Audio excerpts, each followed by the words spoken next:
A good Thursday afternoon, ladies and gentlemen. Welcome to Columbus, Georgia, and R.G. Jones Field in the South Commons Softball Complex, home of USA Softball, the site of the 2023 and 42nd annual NAIA Softball World Series. It's Game 2 of the World Series between the number 8 seeded Central Methodist Eagles out of the Heart of America Conference and the number 9 seeded Baker Wildcats, also out of the Heart of America Conference.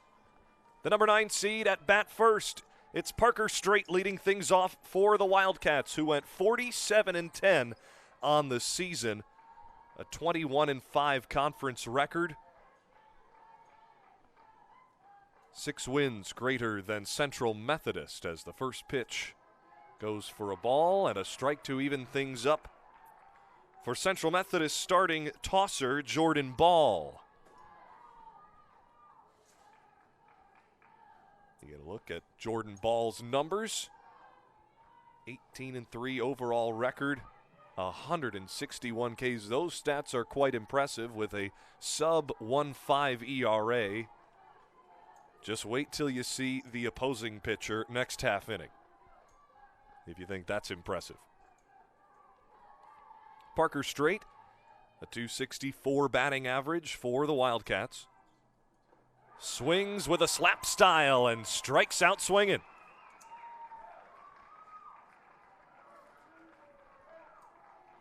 Jordyn Ball gets strikeout number 1 on the day and sits down the leadoff batter for the Wildcats. These two teams met twice in the regular season, being conference rivals. A 3-2 win for Baker back on April 7th in Game 1 of the doubleheader. Central Methodist won Game 2 4-3 that same day.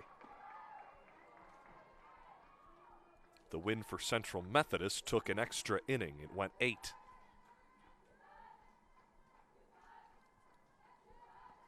Here is Kirsten Finch, the shortstop, batting .305. Watches ball 1 to even things up at 1 apiece. Beautiful complex here at R.G. Jones Field. Stands seat a couple thousand. We expect those seats to be filled up as the weekend and the World Series continues. Game 1 just wrapped up. About an hour ago, it was Marion, the 7 seed, defeating number 10 Midland.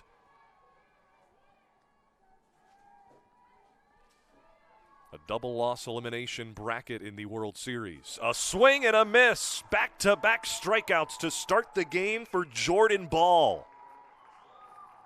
Finch goes down. There's a little extra juice out there for Central Methodist. This a rivalry game. Not your typical World Series matchup between two teams that don't know a lot about each other.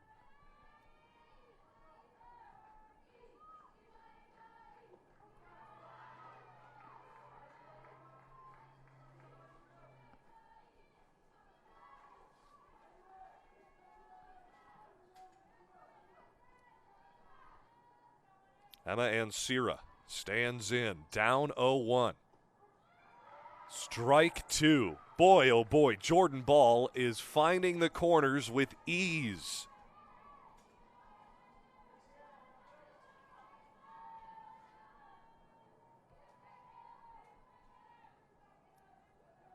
The 0-2 from Ball. Just above the numbers on the sky blue uniform of Emma Ansira. There was some talk in the press box before we went live. Are these the best uniforms we'll see throughout the tournament? Ansira rips it to left field, right into the mitt of Casey Jolly. That does it. 1-2-3 to start things out. Central Methodist sits down the top of the lineup for Baker.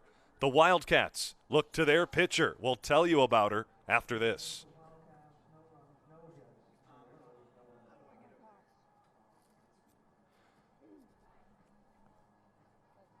The landscape of sports is changing.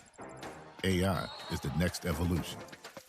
We're bringing it to fields and gyms everywhere with Huddle Focus. Just mount it, set it, and forget it. Multiple lenses, AI player tracking, automatic recording, or record on the fly with the Focus app. Instant uploads and flexible live streaming options. AI is changing sports. Use it to your advantage. Visit huddle.com/focus today. Sell online tickets directly from your school's website. Scan digital or printed tickets with the Hometown Gate app. And get immediate access to ticket revenue with real-time reporting at no cost to your school. It's that easy to bring touchless ticketing to your hometown. Hometown. Fast scans, happy fans. I've been thinking about this for a long time. I thought if that's out there, I want to make sure I see it and I get involved in it, because to me, this was music to my ears. I was blown away. When you look at today's kid, the millennium kid, the Eagles of Central Methodist get things going with the bats. Kalena Oots leads things off for the Eagles, but the storyline for the Wildcats. How did Baker get here? It's their pitcher, the freshman, Kira Baker. Her stats in a moment. First pitch from Baker. In there for strike one. It catches the outside with a beautiful frame from Morgan Loggins. Here's a look at some of the numbers for Kira Baker. Just one loss in her freshman campaign. How about an 0.59 ERA? Incredible. And by the way, that's the third stat we're looking at, is 303 strikeouts. Kira Baker. The reason that Baker is in their first World Series in program history. Kalena Oots swings and misses at that one. Kalena leading off for the Eagles, a 391 average, best on the team.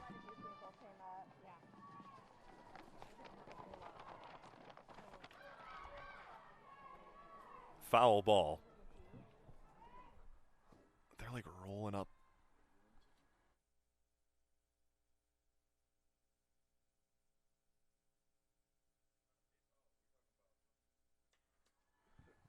Kalena Oots stands in. A 1-2 count.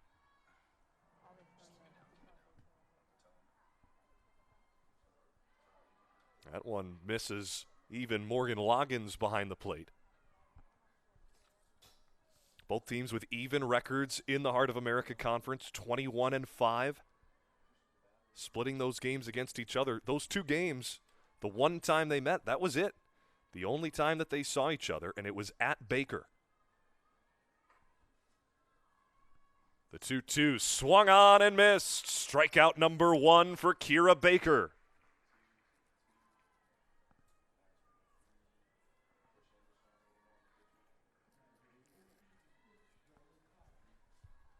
Jordyn Ball gets a strikeout in her first at-bat on the day. Kira Baker responds with one of her own. Now Jolie Kreider, leading the team in doubles this year with 15.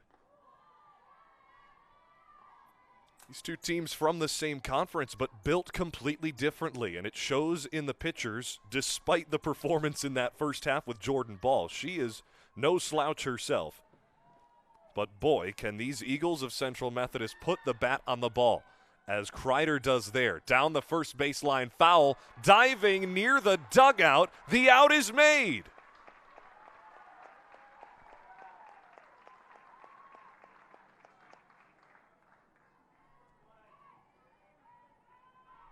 It was Emma Ansira who got out of the way at first. It was the second baseman, Savannah Bray, making the play. Got down on her knees, had to get her elbow wiped off there, as you saw, from the right fielder, Mary Grace Hess, all chasing after it. 2 down as Kreider goes down.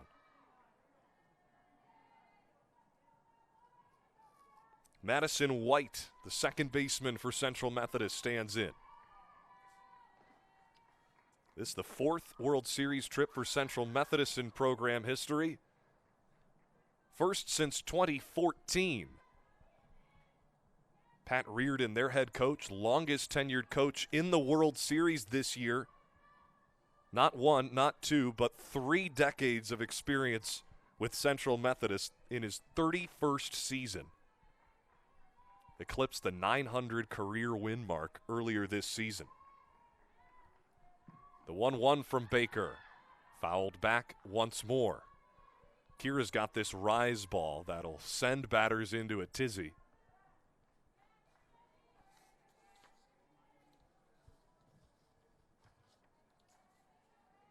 Believe it or not, Kira Baker comes off 2 of her most unfavorable performances on the season in the opening round against College of Idaho, who was also expected to be here.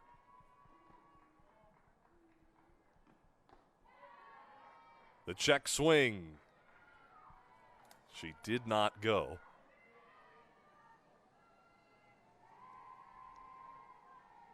First base umpire Adam McAulney says no. At the plate, it's Scott Helmka. This one skied out towards second base. Savannah Bray with the second putout of her day. Ends the first inning scoreless. 3 up, 3 down for both sides. We head to the second. You learn by being able to see it. If I can see it, there's a great chance that I can do it. The First Down Playbook is a tool that can essentially change the way we teach the game.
Pitch of the second inning, right at the knees of Baker's cleanup hitter, Michaela Aiken.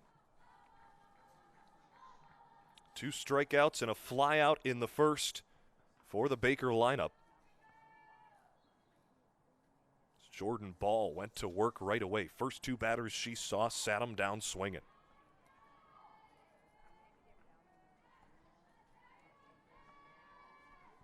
The 1-0. Swung on, popped to left field. Casey Jolly backs up, finds it, and makes the play.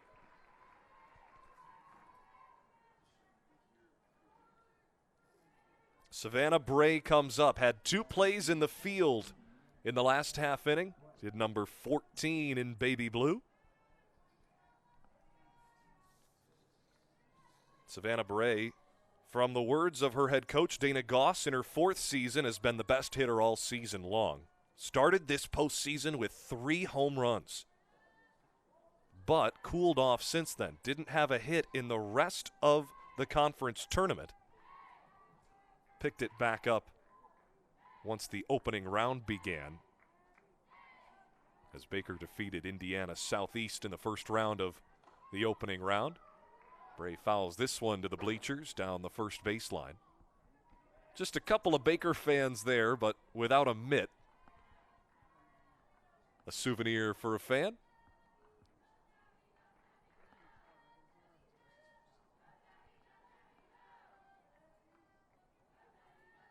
I take it back. They took the ball from the fan as Bray swings at pitch number 3 of the at-bat.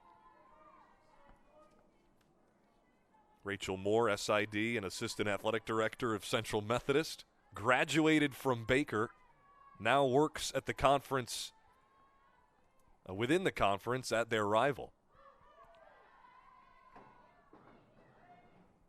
This one up and onto the roof.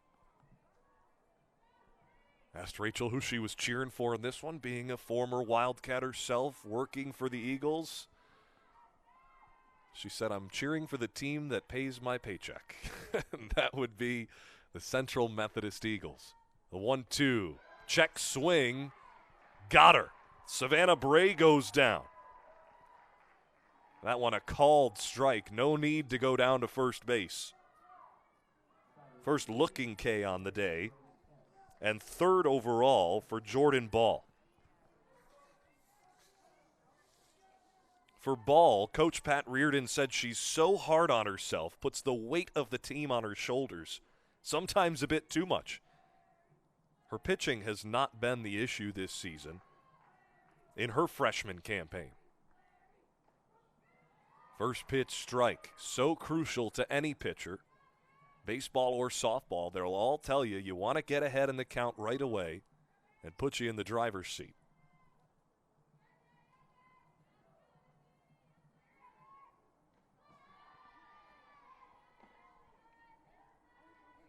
Jordyn Ball threw the first perfect game of her career just over a month ago on April the 22nd versus Peru State.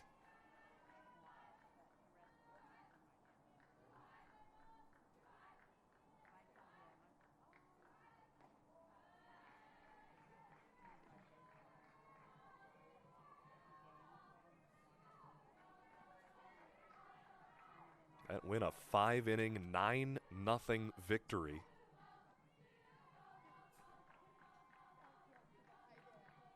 That win part of a 12-game win streak in the latter half of the month of April. A swing and a miss for Mary Grace Hess, who finds herself even in the count at 2 apiece. The right fielder for Baker with a .286 batting average. The averages just aren't up there for Baker as a team. That one fresh off the crossbar.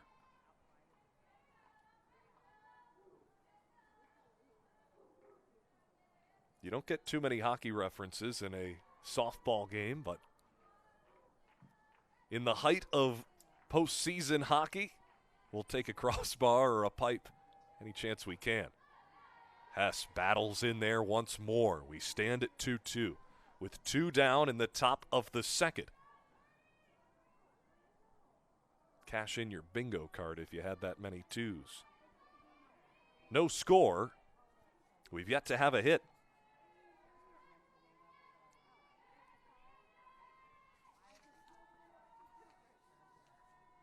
Jordyn Ball strikes out another. Throw down to first ends the inning. 4 strikeouts for Jordyn Ball. The Wildcats to the plate, looking for the game's first hit.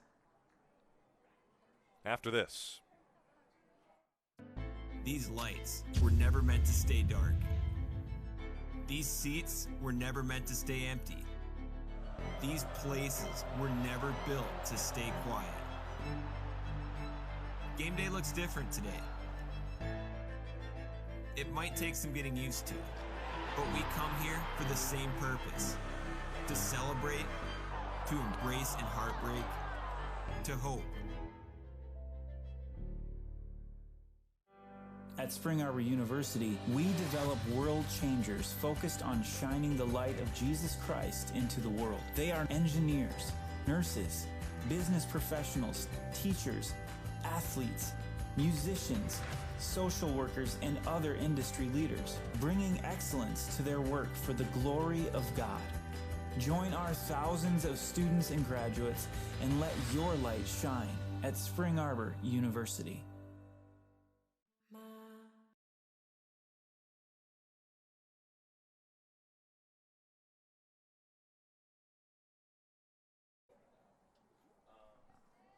Bottom of the second. 5 strikeouts total on the day for both teams combined. 4 for Jordyn Ball of Central Methodist. The cleanup hitter, Elizabeth Palumbo, plays at first base in the field.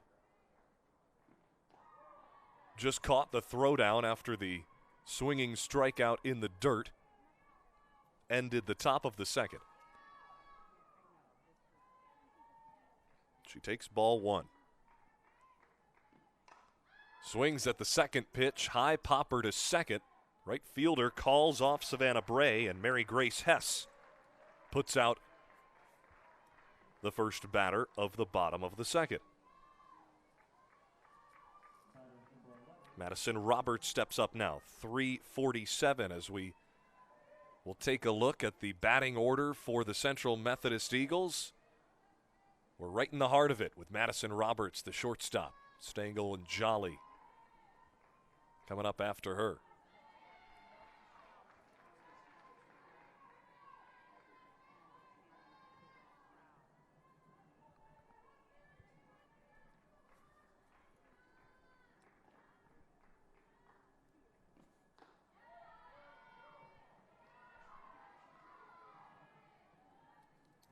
Just this past week, in an effort for team bonding, Central Methodist's head coach Pat Reardon had the whole team over to his house for a little barbecue. Sun-cooked burgers, pulled pork, some bratwurst. On the call I had with Coach Reardon and Kalena Oots, it was the latter that said, I think we should do those every week. The bratwursts were pretty good. So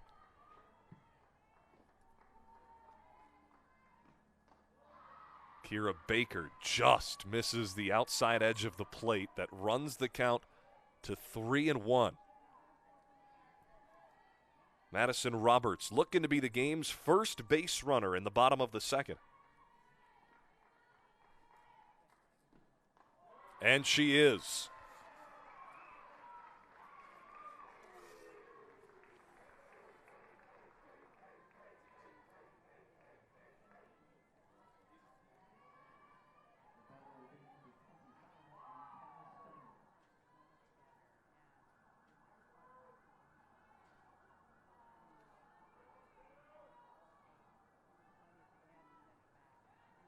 That's just the 52nd walk on the season for Kira Baker. She misses the zone low on the next batter. It's Montana Stengel batting .284. The lone batter in the starting 9 to not hit 300. The pump fake throw back to first for Morgan Loggins.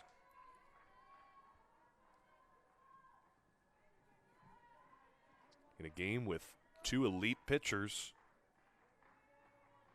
everyone weary of the base runners at all times. Morgan Loggins more than capable of tossing, as you see. Every time she catches a pitch, she's cocking the arm back, ready to toss behind the base runner at first in Madison Roberts. Loggins takes the long walk to the circle to calm down her freshman after falling behind 2-1 here.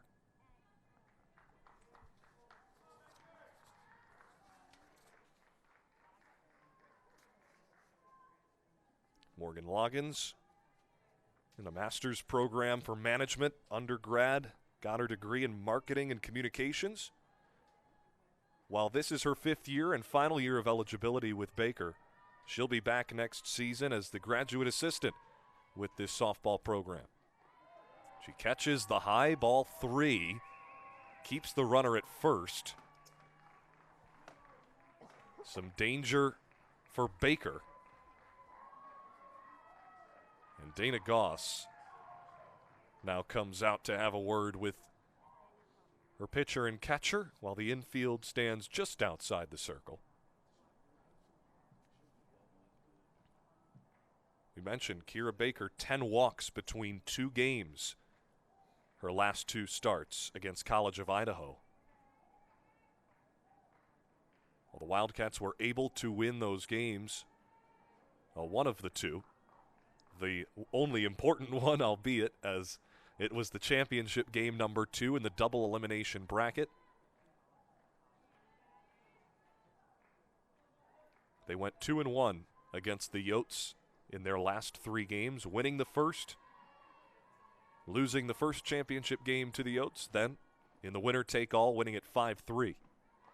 Baker finds the zone right over the heart of the plate to run the count full.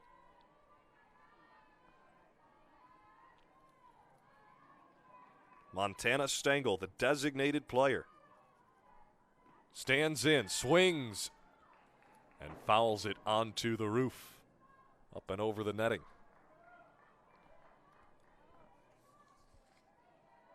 Montana Stengel, injured at the start of the season, has worked her way back. One of the captains on this team stands in at the 3-2. With 1 out gone by, Baker deals.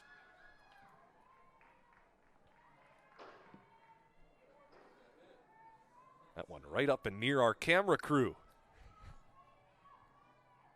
Ryan McCachran and Deshaun Bullock up there. Nearly had to catch that one. Well, Ryan doesn't have his mitt on. I thought he might have brought it. The 3-2 again fouled back. Morgan Loggins was ready for it.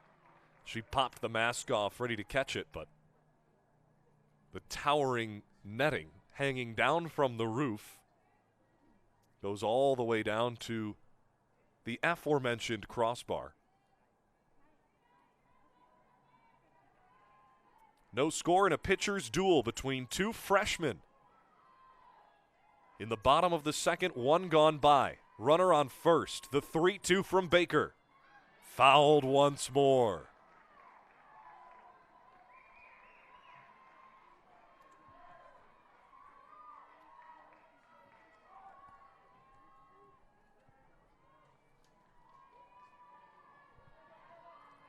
Baker does it once more.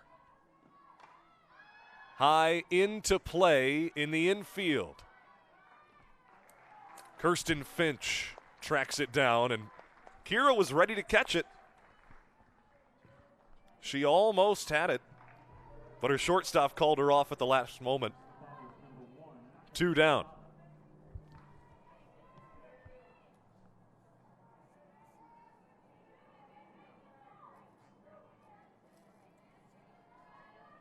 J.C. Jolly, 7 home runs on the season for the Eagles.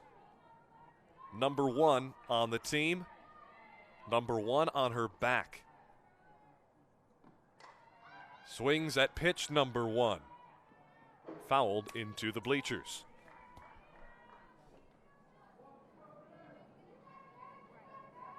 A beautiful, and I mean beautiful day in Columbus, Georgia. High of 85. Lucky we've got a little AC bumping in the press box. The 0-1 catches the inside corner.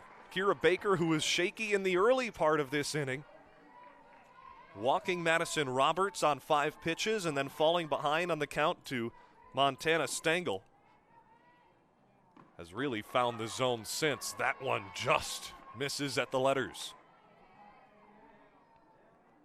That's Kira's go-to, that riser. Kalena Utz told me that she was telling her whole team, gotta lay off the risers. That's what'll get a lot of players with Kira Baker. Another foul ball that finds its way onto the top of the ceiling.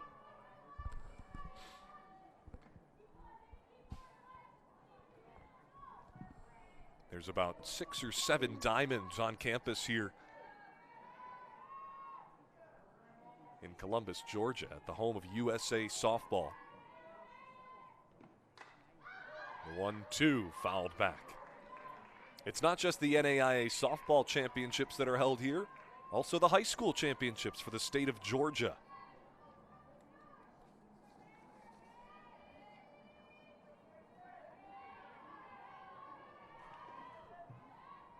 The 1-2, just outside. Loggins almost threw that one down. To her credit, Emma Ansira was ready down at first base to apply the tag, but Madison Roberts isn't going anywhere. Stationed at first. Once more, an outside pitch runs the count full, and Loggins Comes about a quarter of the way to the circle. With a full count, 2 outs, the freshman Kira Baker.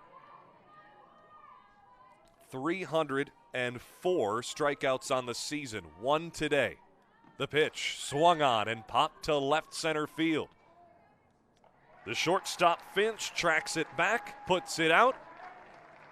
The Eagles leave 1 runner at first, as Madison Roberts wasn't able to get anywhere besides walking down that first base line that inning.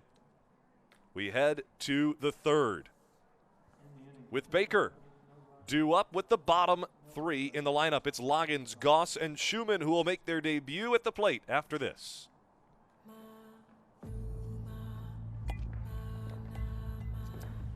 Excellence knows it's not going to be perfect. It's about putting courage first. Taking risks. Trusting my athleticism. Canceling out the negativity. Because preparation equals confidence. And confidence is born from courage. What's your mantra?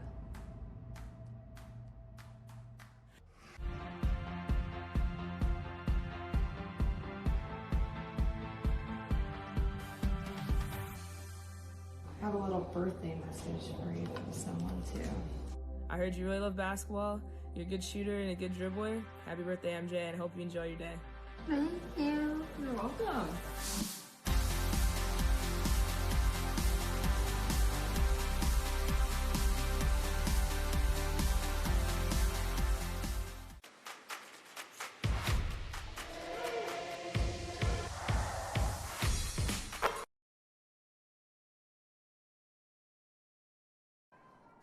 The Baker Wildcats have yet to have a base runner today. 3 up, 3 down in the first 2 innings. Top of the third in Columbus, Georgia. Starts with a bunt from the catcher, Morgan Loggins. That just bounces foul, just past the diving effort of Lauren Hill.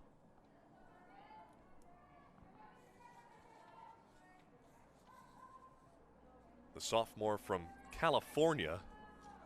That's California, Missouri, behind the dish for Central Methodist. No need to frame that one. It just missed. Boy, I apologize for that. Thought it was right down the heart of the plate, but Hill caught it and held it where it was tossed, just outside. 2-1. Jordyn ball.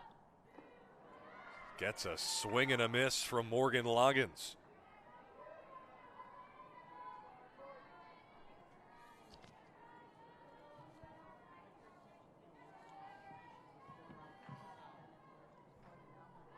Morgan, a 5th-year transfer from Jefferson Community College at the JUCO level.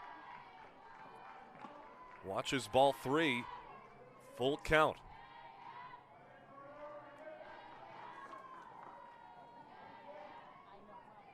Loggins 1 pitch away from being the Wildcats' first base runner on the afternoon. And she is. Low and away is the pitch. Loggins takes the walk to first.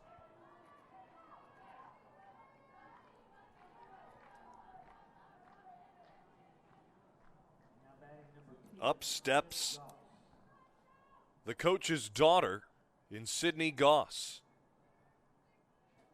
And speak of her, Coach Dana Goss comes back to speak with the home plate umpire.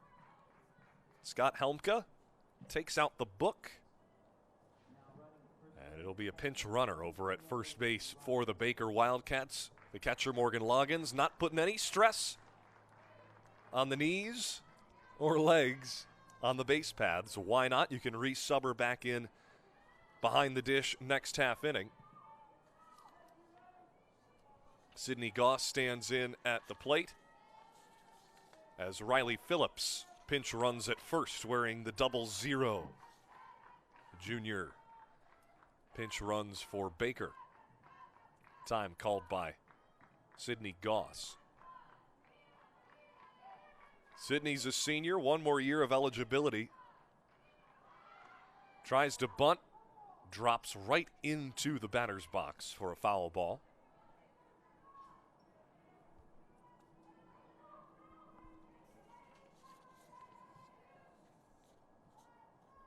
First trip in the NAIA Softball World Series for the Baker Wildcats out of Kansas.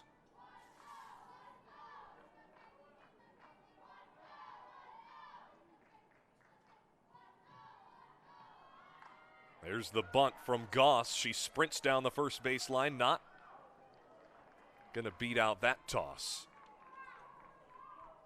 As Jolie Kreider finds Palumbo waiting at first base with plenty of time to spare. There's out number one. However, Morgan Loggins moves over to second base.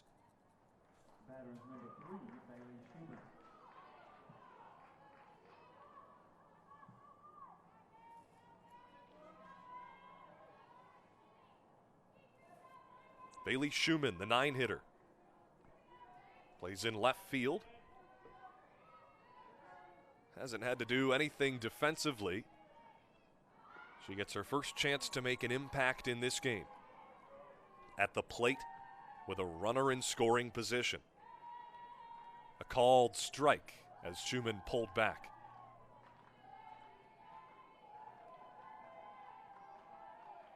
You'll want to get a look at Coach Dana Goss down the third base line in the coaches' boxes. She relays plenty of signs for not only her batter but her base runners as well. I asked Coach Goss if she changed up her signs for this matchup with a conference enemy.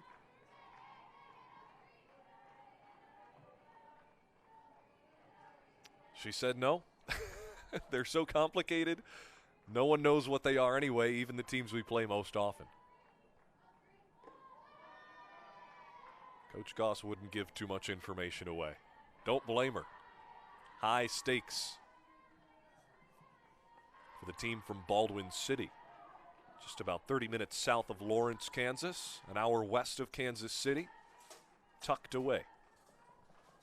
The 1-2. A called ball. The pump fake throw from Lauren Hill sends the pinch runner Riley Phillips back to second.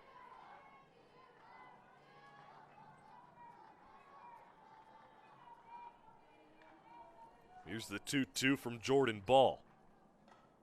Fouled just to the left of the dugout of the Eagles.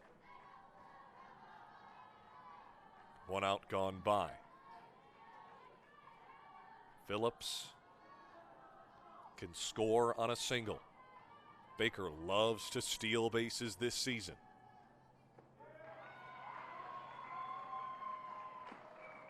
Jordyn Ball sits down another. 5 strikeouts in 2 2/3 innings. All the talk about Kira Baker with her ERA below 1. Jordyn Ball showing she's got some stuff as well, sitting down 5, and now it's the top of the lineup once more. Parker Straight watches ball 1, low and away.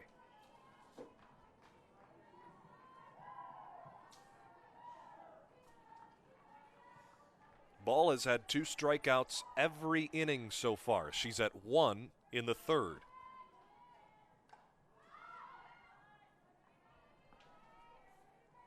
Parker Straight. A lot of slap hits and bunt singles this season. She's got, quote, insane stealing ability, says Dana Goss.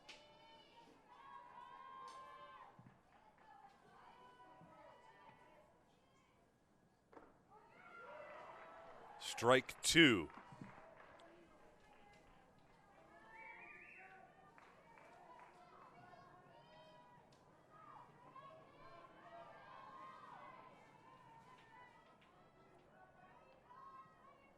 Parker Straight, 180 stolen bases.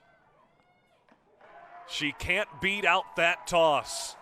In time for out number 3. We remain scoreless as Baker leaves 1 on the bases.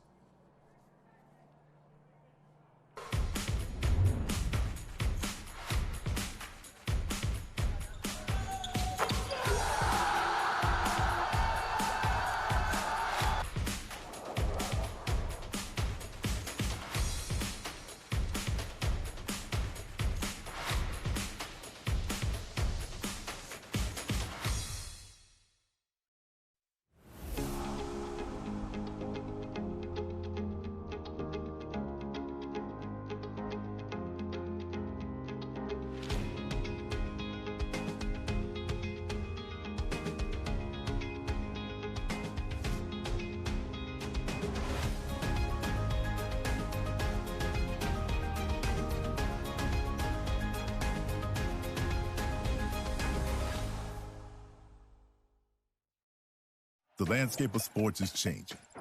AI is the next evolution. We're bringing it to fields and gyms everywhere with Huddle Focus. Just mount it, set it, and forget it. Multiple lenses, AI player tracking, automatic recording, or record on the fly with the Focus app. Instant uploads.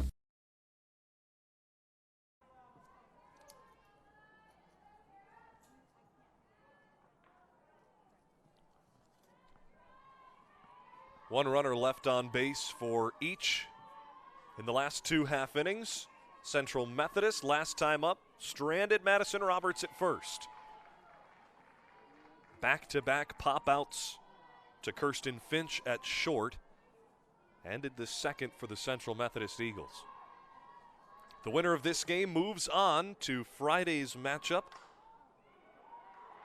As it's hit to third, throw over to first, well in time as Sydney Goss gets involved defensively. Gets Emma Ansira in time over at first. One away as Lauren Hill gets sat down. Caitlin Kaiser, the 9-hole hitter, steps up, hitting .386, second on the team.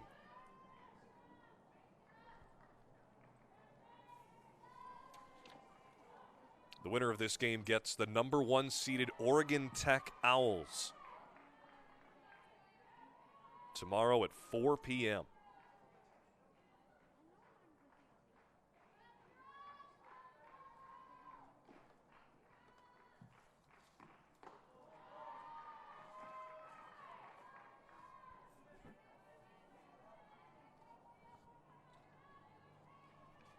Getting that first round bye, so crucial for both the number 1 and number 2 seeds in Oregon Tech and Our Lady of the Lake.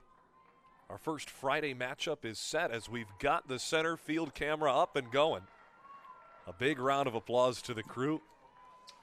If you joined us in the first game of the World Series, you saw the bulldozer come out as our scaffolding got stuck in the mud in right field behind the wall. Our first hit batter on a 3-0 pitch. Kira Baker losing control a bit. Sends Caitlin Kaiser to first.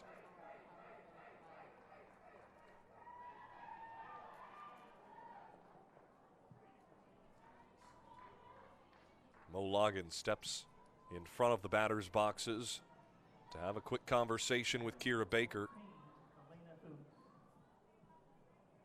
And just like that, there's one runner on with the best hitter for the Eagles, Kalena Oots.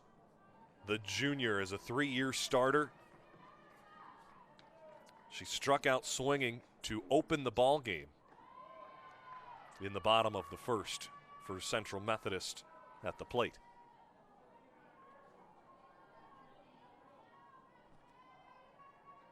Kalena did just about everything growing up, played about all the sports that you can, including cheer and dance on the tennis team, basketball, soccer, but really found a home with softball. The 1-0 in there.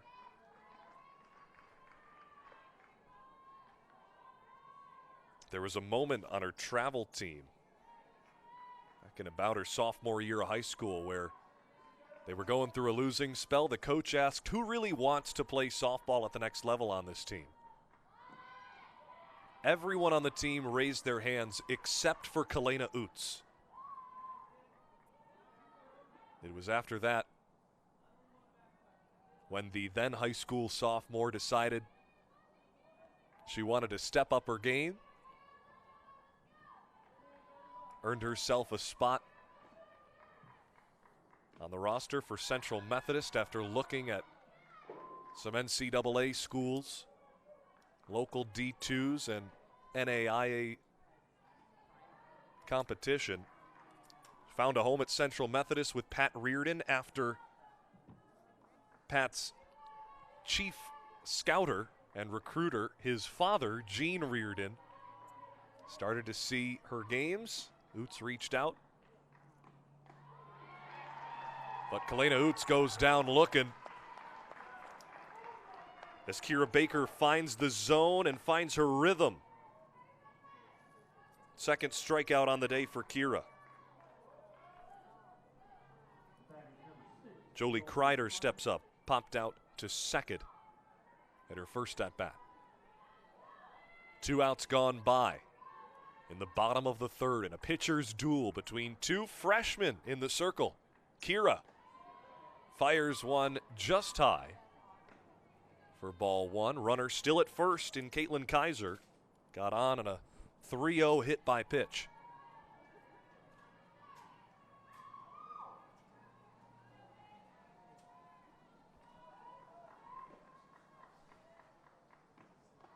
Big swing and a miss for Kreider. I mentioned Pat Reardon's father, Gene, being the top scouting and recruiting officer. Things changed when Pat brought his father in way back in 2005, 2006. Now Gene and Pat are joined by Pat's daughter, Addie. All in the family for Central Methodist in the dugout.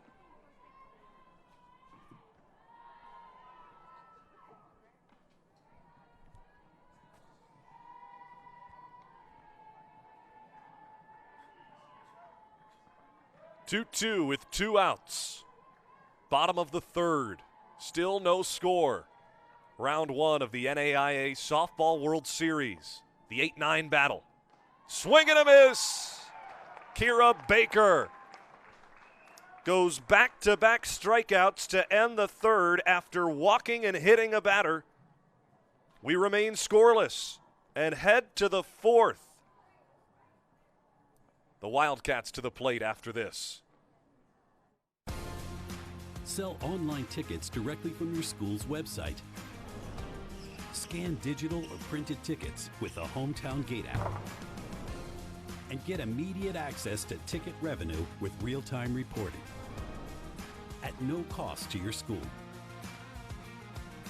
It's that easy to bring touchless ticketing to your hometown. Hometown. Fast scans, happy fans. I've been thinking about this for a long time. I thought, if that's out there, I want to make sure I see it and I get involved in it, because to me, this was music to my ears. I was blown away. When you look at today's kid, the millennium kid, they learn by being able to see it. If I can see it, there's a great chance that I can do it. The First Down Playbook is a tool that can essentially change the way we teach the game.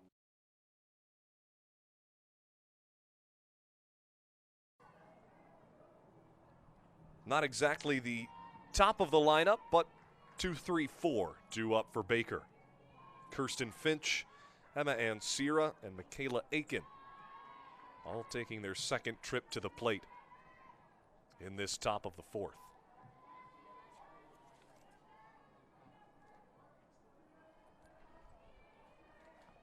Still no score in a back and forth defensive battle between two conference foes in the heart of America.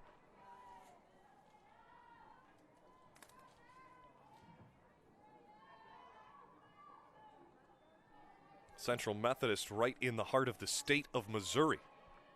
2 hours west of St. Louis, 2 hours east of Kansas City.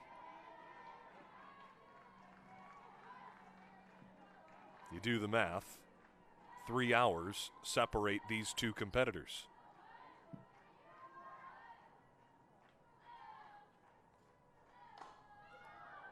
High popper to left field.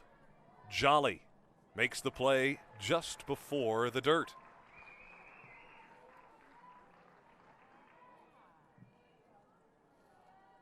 Emma Ansira flew out to left field. How about the celebration there from Casey Jolly?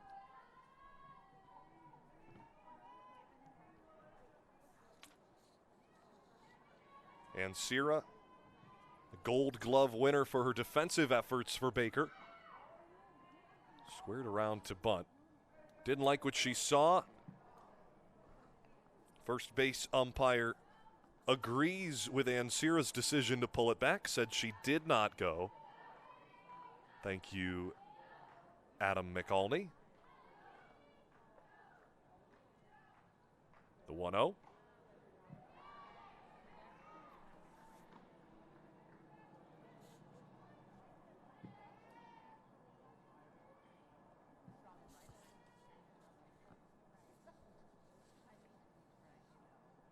It's the fourth all-time trip to the NAIA World Series for Central Methodist, but the first time since 2014.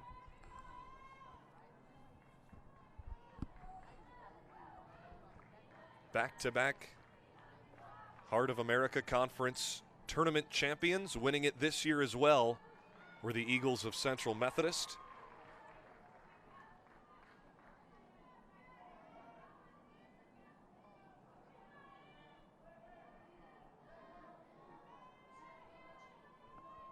The 1-2 from Jordyn Ball. Didn't miss by much. Ball with 5 strikeouts so far today. Trying her best to steal some headlines. The freshman wearing the double deuces. Just misses the outside zone again. When you've got 2 elite pitchers with sub-1.5 ERAs, it's a difficult task at hand for the home plate umpire, who today is Scott Helmka.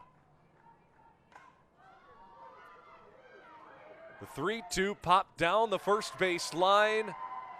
An extra effort for Elizabeth Palumbo. The first baseman tracked it down and made the play. Lauren Hill looked to have seen the sun a bit too much there. If I read lips correctly, seems like she totally lost track of that one right in the sun. Just a little west of the apex here at 1:53 local time in Columbus, Georgia. 2 down. The skipper does not fool Michaela Aiken.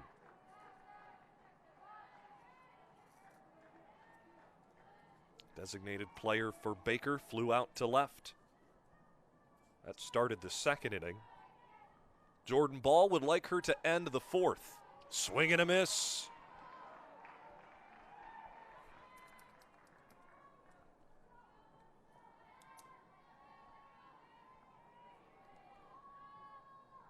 A ball and a strike to Michaela Aiken. That one in and out of the glove of Hill.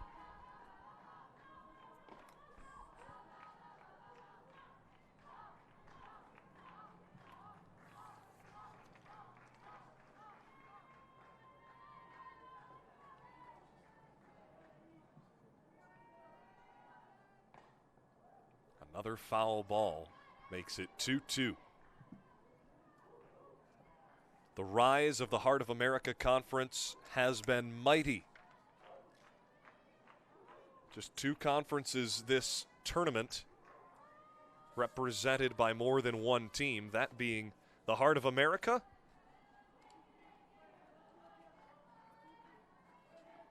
as well as the Cascade Conference with Southern Oregon and Oregon Tech.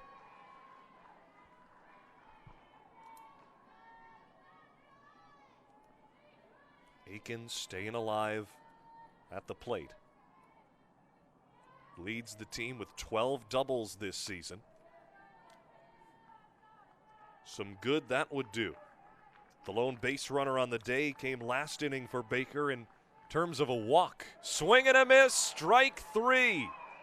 6 strikeouts for Jordyn Ball heading into the bottom of the 4th. The freshman for Central Methodist has put her team in the driver's seat. If only someone could score. Will we get the game's first hit? After this, we'll find out.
3 up, 3 down.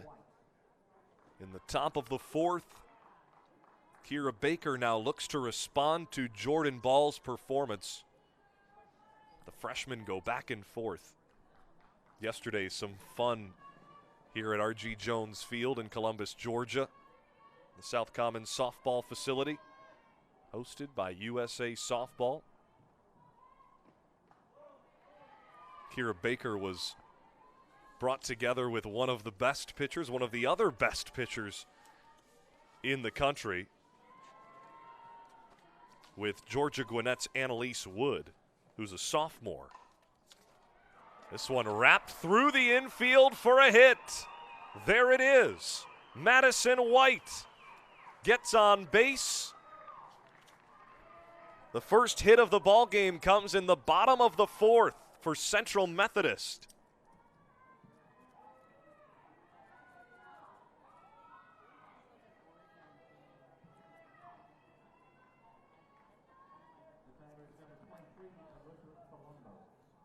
And the cleanup hitter, Palumbo, steps up.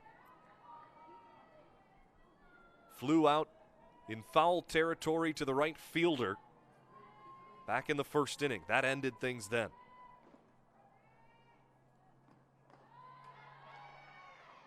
She took a hack there, strike one.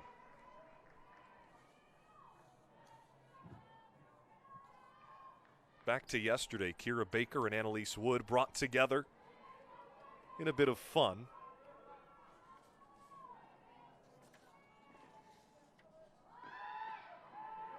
Bunt attempt, throwback to first, gets away. Emma Ansira couldn't keep it in front of her. Luckily for the Wildcats, Madison White had slid back to first and was not allowed to get to second.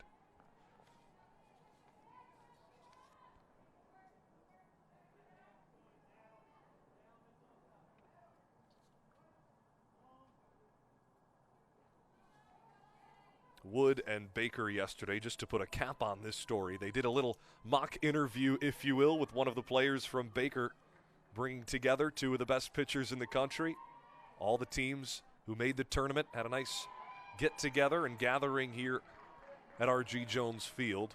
There's a DJ, photo booth, even snow cones as well. Did I indulge in the snow cones? Of course. Of course.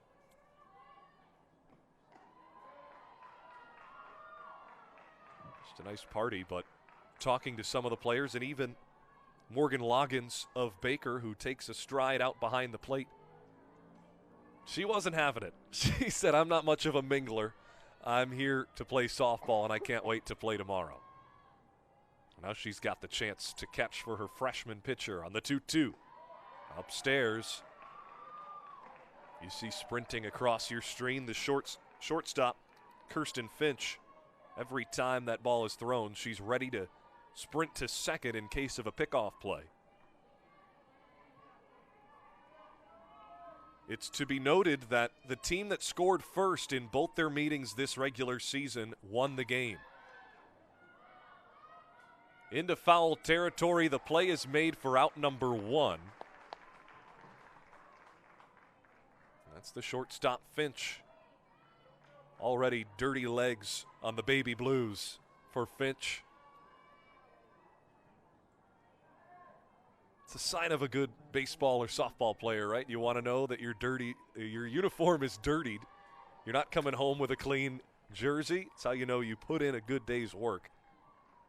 In the bottom of the fourth, just one hit to speak of in this one.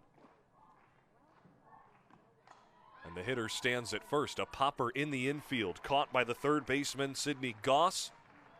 Puts it right into the mid of her freshman pitcher right away. And now, just like that, there's two down with Caitlin Kaiser, or rather Madison White, still standing at first base. Last half inning for Central Methodist, back in the third, it was Kaiser who was stranded at first. The inning before that, in the second, it was Madison Roberts stranded at first. Either of those ladies reaching on walks.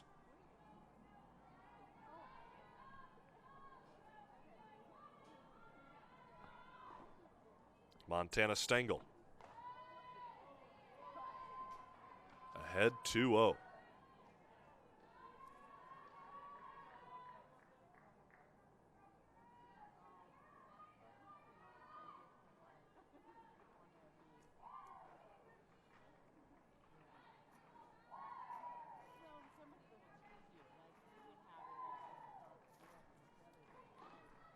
A 1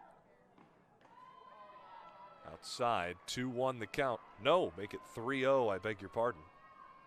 2 outs gone by. No score here. Just 1 hit for Central Methodist came earlier this half inning. In there for a strike on the 3-1. White still at first base. Montana Stengel batting .284, popped out to short in her first appearance. She swings and misses, but got just a hair to deflect it away from Morgan Loggins, who had it hit her glove. Had Loggins held on, we would be talking about the 5th inning right now. Instead, it's a full count. The payoff from Baker. Swung on and missed. We head to the 5th. All knotted at zeros. Kira Baker responds despite giving up the game's first hit. Take a breath, freshman.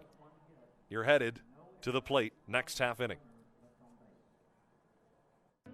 These lights were never meant to stay dark.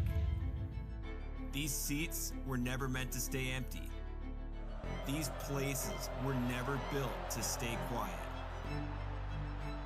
Game day looks different today. It might take some getting used to, but we come here for the same purpose: to celebrate, to embrace in heartbreak, to hope. At Spring Arbor University, we develop world changers focused on shining the light of Jesus Christ into the world. They are engineers, nurses, business professionals, teachers, athletes, musicians, social workers, and other industry leaders, bringing excellence to their work for the glory of God. Join our thousands of students and graduates and let your light shine at Spring Arbor University.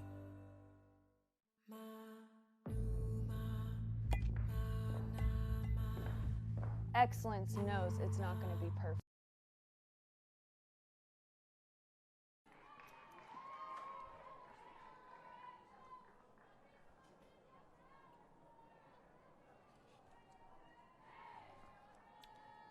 No score into the 5th. Central Methodist leaving one stranded for the last 3 innings. But they start out this half of the 5th with a fly out down the third base line. Casey Jolly with another play, and she tosses that energy right back to the infield. The celebrations from Jolly are electric. Jordyn Ball, perhaps not the headliner in this game as far as pitching goes before the game began. All the talk about statistically the best pitcher in the nation, Kira Baker, who is proving her worth as well with just 1 hit against so far. Through 4 innings, Jordyn Ball has 6 strikeouts. Here's the 1-0. And missed low. Ball really making a case to be said headliner if her team can come out ahead in this one. But somebody's got to score at some point. That one got the butt end of the bat of Mary Grace Hess.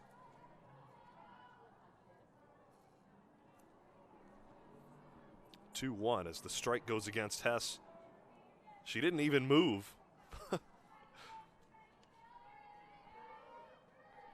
Still hits the end of the bat, counts as a strike, goes foul. Swing and a miss. Evens things up at 2 apiece.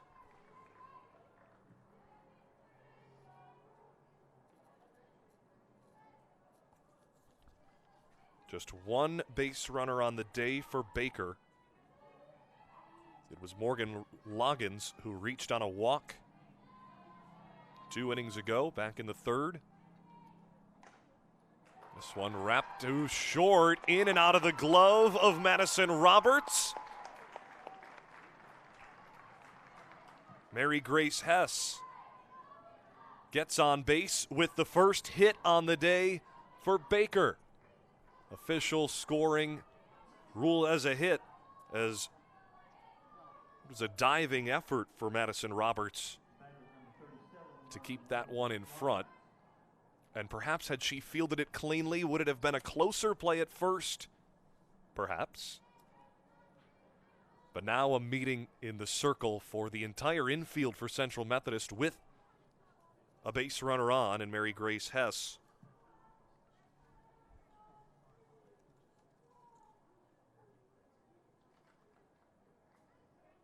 Ten steals this season for Mary Grace Hess. Just 5 times caught stealing, but Baker as a team with 180 stolen bases. Dana Goss loves to send her runners on the paths, especially in a game as tight as this. To steal just 1 bag could prove to be the difference. Just a couple of strides from first, taken by Mary Grace Hess on the first pitch. She stays right there, however, as it's a called ball. To Morgan Loggins. Didn't get a chance to run when she earned herself a walk last time up. Was taken out for Riley Phillips, who did get over to second on a sac bunt. Well, that's where she stayed in the 3rd inning. Jordyn ball. Can't find the zone as of late. She's down 3-0 now.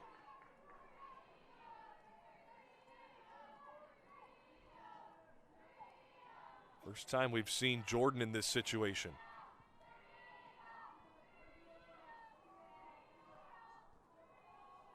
The 3-0. In there for strike 1.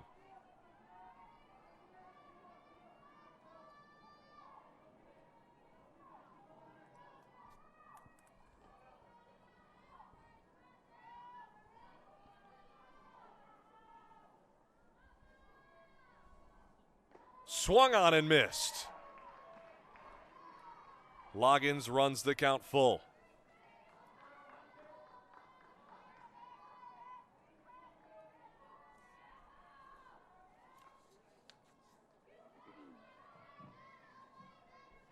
Sydney Loggins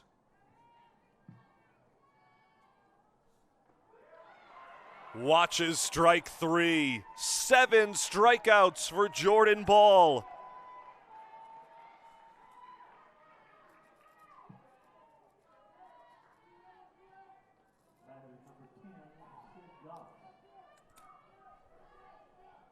Runners will not come easy in a game against Jordyn Ball when she fights back from down 3-0 in the count with 3 straight strikes. There goes the runner. Throw to second. Gets through the infield. Swallowed up by Kalena Utz. Backing up in center. There's the steal from Mary Grace Hess.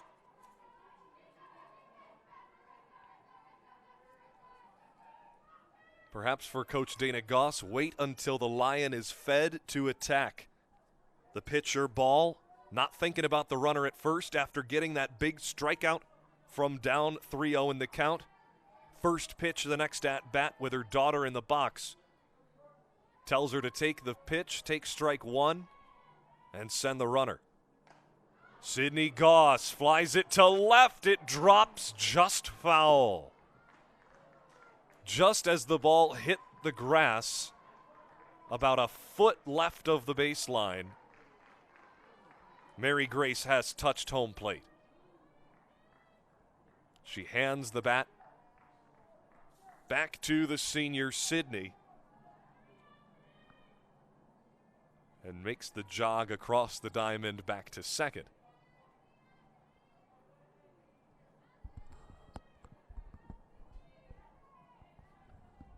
With that ball landing foul, the difference between a foot is a 1-0 lead and now an 0-2 count with 2 outs. Ball just 1 pitch away from getting out of this inning. The freshman pitcher gets another strikeout. Her 8th on the day. Baker leaves a runner at second. Each team with 1 hit through 4.5.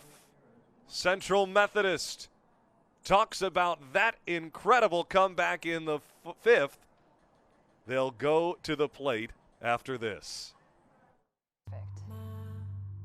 It's about putting courage first. Taking risks. Trusting my athleticism. Canceling out the negativity. Because preparation equals confidence. And confidence is born from courage. What's your mantra?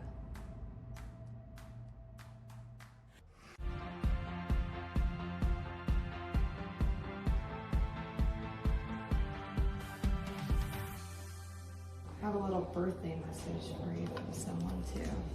I heard you really love basketball. You're a good shooter and a good dribbler. Happy birthday, MJ, and I hope you enjoy your day. Thank you. You're welcome.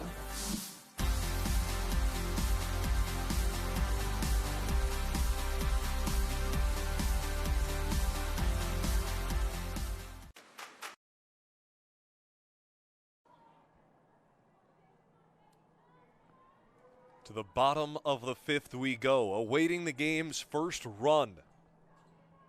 Each team with 1 hit thus far. Kira Baker found herself in some trouble last inning rather, in the 4th. Got some help from her friends in the field. First pitch swinging, throw over to first, not in time. Lined right back at Kira Baker. Casey Jolly gets on first with a leadoff hit. That one was smoked in and out of the glove of Kira Baker.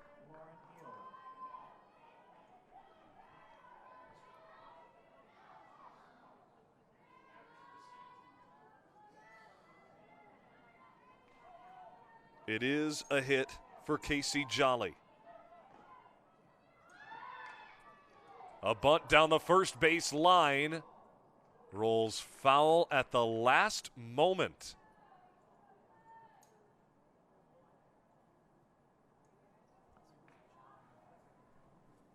Get another look at that. She tried to apply the tag just in case, and you see the interaction there. Lauren Hill nearly got her with the right arm swinging. Emma Ansira takes off the visor. Wipes back the hair, seems to shake it off. Almost some Matrix-like work there down the first baseline. Leaning back, avoiding collision. 0-1 the count. The runner at first is Jolly.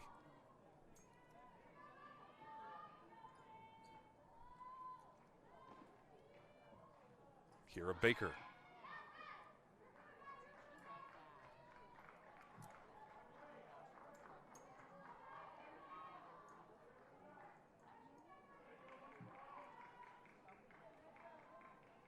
Two hits for Central Methodist. They come in the last 2 innings. Madison White with the only other prior to Casey Jolly's infield single. Lauren Hill.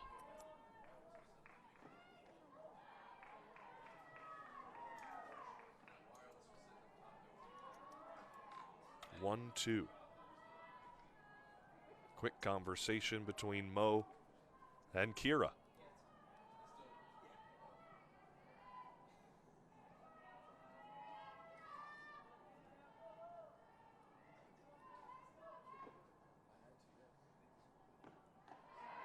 Swing and a miss. Down goes Hill. What a pitcher's duel this has been. Kira Baker gets strikeout number 5. Jordyn Ball on the other side for Central Methodist has 8.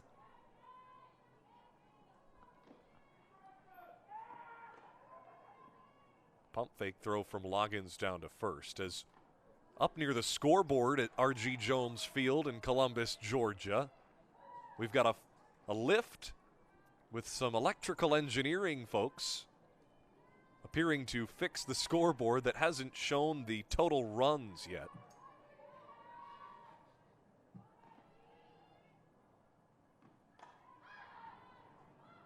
The 1-0 is fouled into the bleachers.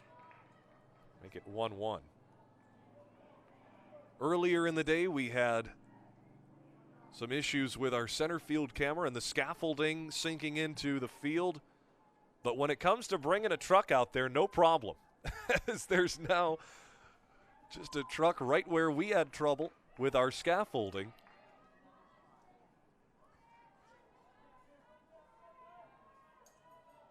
Hoping to get all the technical issues out of the way. Pull back the bunt. Runner goes to second. The throw again misses Kirsten Finch. Throw to third. Caught in time. Sydney Goss applies the tag. Casey Jolly left speechless. 2 outs down.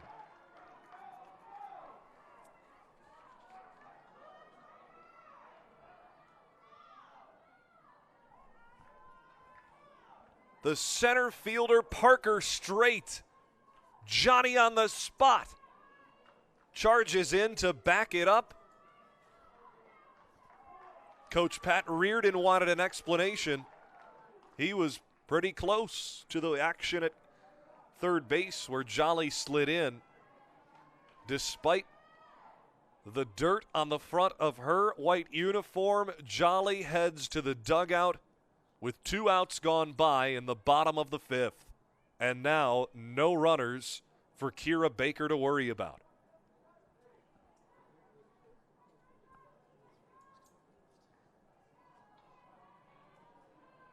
Just as it seemed this could be the moment we got our first run of the game, the bases are emptied. How about that off-speed pitch from Kira Baker? It's outside for a ball, and it runs the count to 3-1. But my goodness, you're used to the speed and the movement from Baker. To throw that thing at such a low velocity changes your eye. Comes right back with the fastball, low. Ball 4. Take your base, Caitlin Kaiser.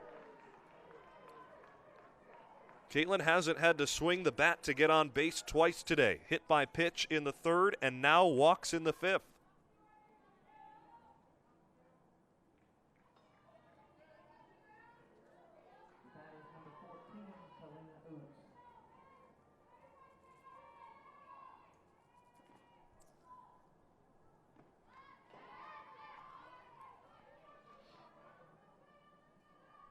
No score in Columbus, Georgia. The team that scored first in both meetings in the regular season won the game.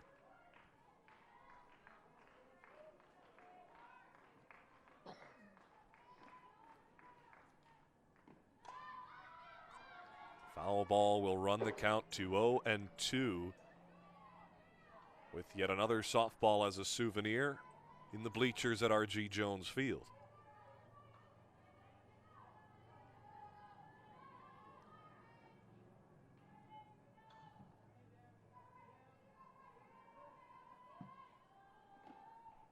Perhaps the best kept secret for Central Methodist.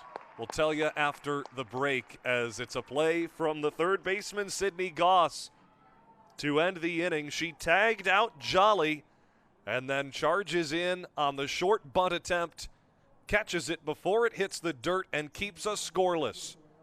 3 hits total, no score. We head to the 6th.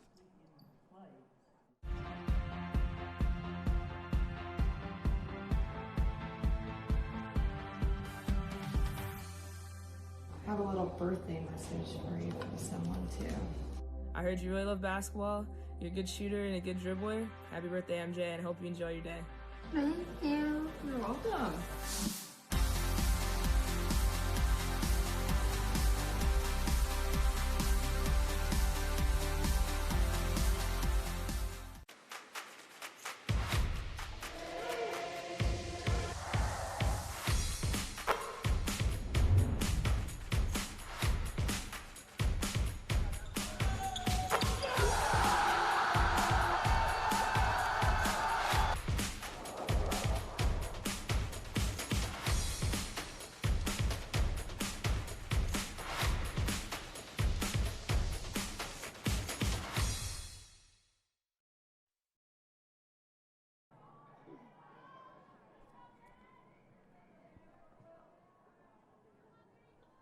No score into the 6th. The Baker Wildcats with just 2 base runners all day. Got their first hit on the day last inning, thanks to Mary Grace Hess. Bailey Schumann struck out swinging her first time up. In the 9-hole, the left fielder is down 0-2. Jordyn Ball, I mentioned the best kept secret in the Heart of America Conference. Everybody knew about Jordyn Ball, but no stats to be found online on Jordyn. Grounder to third, toss over the diamond in time for out number 1. Palumbo had to squeeze that mid a little tighter than usual to hang out of that one. Makes the play nonetheless. To the top of the lineup we go for Parker Straight.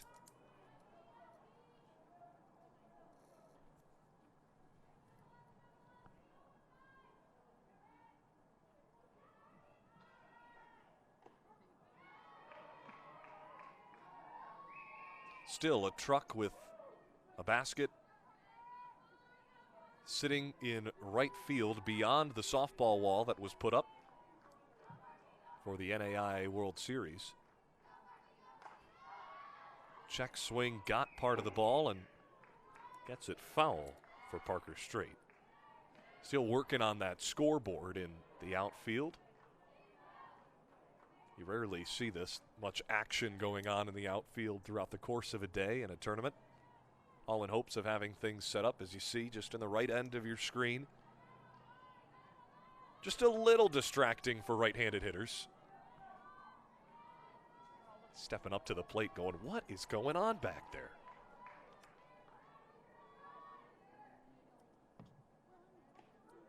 Perhaps reason for another strikeout for Jordyn Ball. 9 today.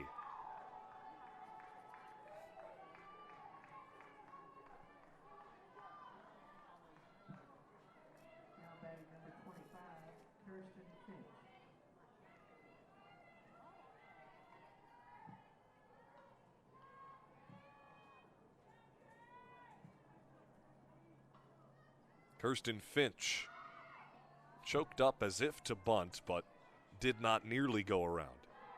4 looking strikeouts for Jordyn Ball today as well. All a part of her 9.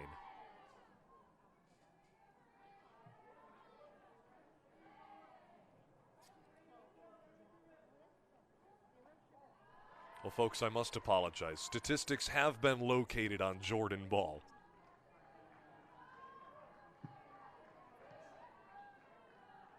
Her season high was 17 strikeouts on April 8th against Evangel in a conference game. That a 1-0 win. 10 innings pitched for Ball in that one.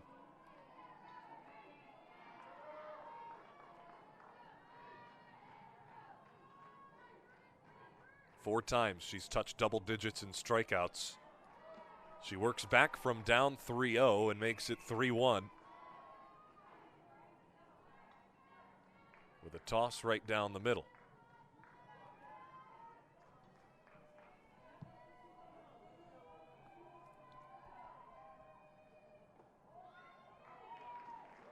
A walk against ball as Finch gets on base. Just the second walk today from Jordyn Ball.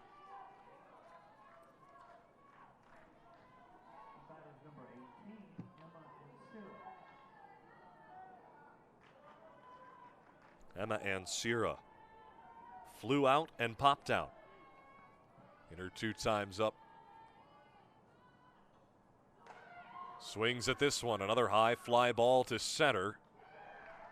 Oots comes in and makes the play to retire the side. Despite another base runner left on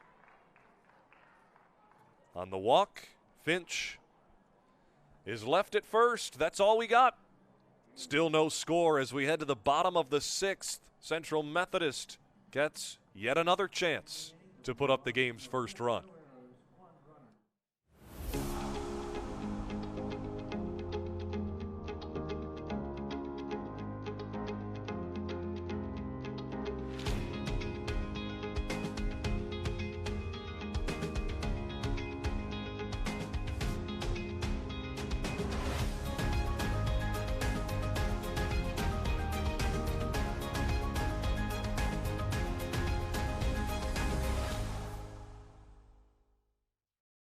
The landscape of sports is changing. AI is the next evolution. We're bringing it to fields and gyms everywhere with Huddle Focus. Just mount it, set it, and forget it. Multiple lenses, AI player tracking, automatic recording, or record on the fly with the Focus app, instant uploads, and flexible live streaming options. AI is changing sports. Use it to your advantage. Visit huddle.com/focus today. Sell online tickets directly from your school's website. Scan digital or printed tickets with the Hometown Gate app. And get immediate access to ticket revenue with real-time reporting. At no cost to your school.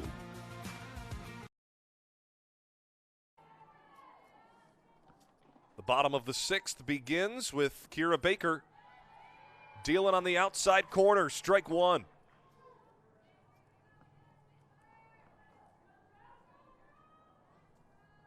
Jolie Kreider, a pop out and a strikeout. One of 5 batters to strike out at the hands of Kira Baker today.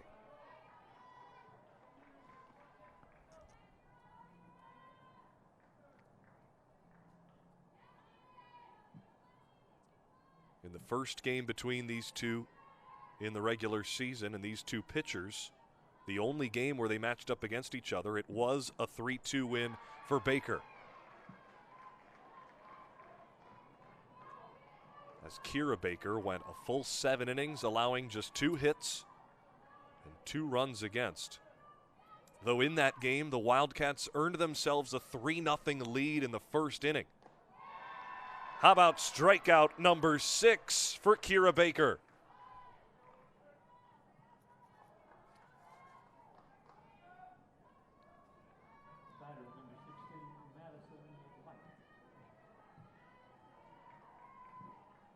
That's one more strikeout today than she had in the first time she saw the Central Methodist team in the regular season.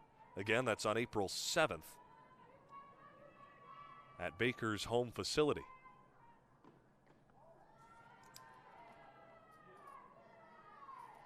Madison White got the game's first hit back in the 4th inning for Central Methodist.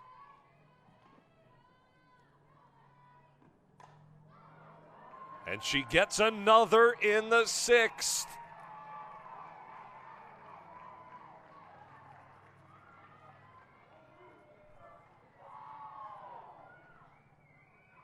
Madison White with some words of encouragement from her first base coach. 3rd hit on the day for Central Methodist and 2nd for Madison White.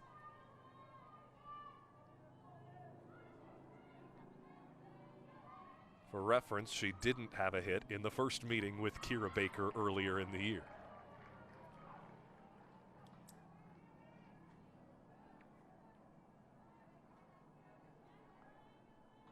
Some were hoping to see either Skylar Gurrell or Haley Ferris or Haley Cotter, either of the Haleys for Central Methodist and Skylar for Baker, to come in at some point to see those two pitch. But there's no chance either coach takes out either one of these stud freshmen who have been wheeling and dealing all afternoon long. The game started out with back-to-back strikeouts for Jordyn Ball of Central Methodist. And the first batter that Kira Baker saw went down swinging. Here's the 1-1. Swung on and hit to center field. A jumping catch for Parker Straight. Throw back to first. Not in time for the double up. But there's two down. And Madison White is held at first base.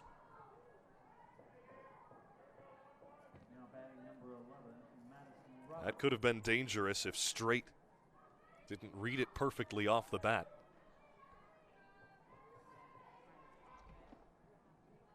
Two outs gone by. The 5-hole hitter Madison Roberts hits .347 entering today. 0 for 1 with a walk.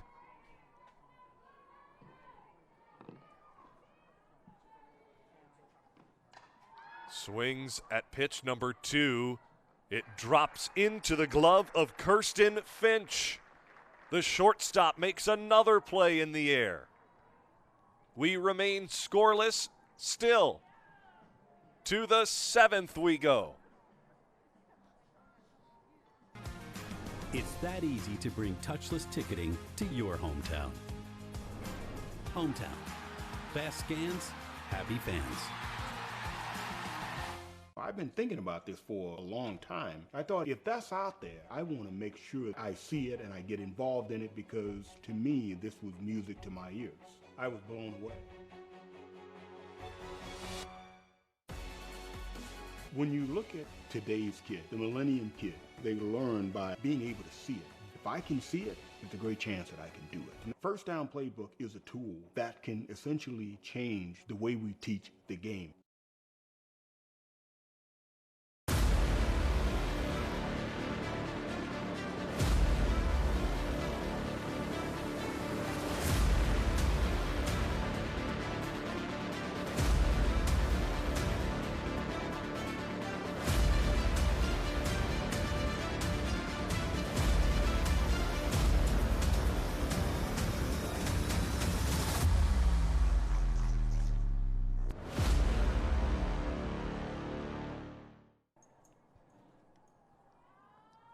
Top of the 7th, heart of the lineup for the Baker Wildcats.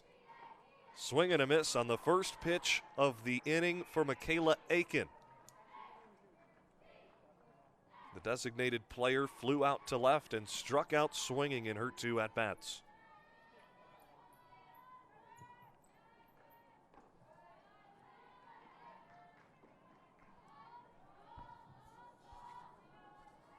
For these Baker Wildcats, real interesting. You hear a lot of teams that do team bonding exercises, go on the road, spend time with each other away from the practice field as Jordyn Ball works up the count to 1-2.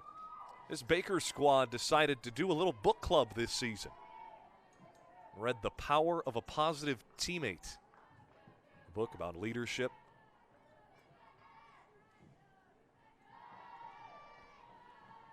Morgan Loggins, I asked the catcher what she took away from the book in reading it and meeting with the team, having conversations about it. She said, everyone can be a leader. Anyone can step up at any moment and lead the team, and we can all learn from each other. Here's the 2-2. For Michaela Aiken, she became the starter last season as a pitcher after Skylar Gurrell went down with an injury.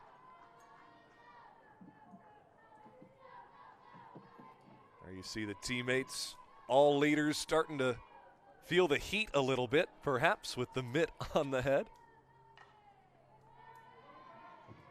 Aiken battling in at 2-2.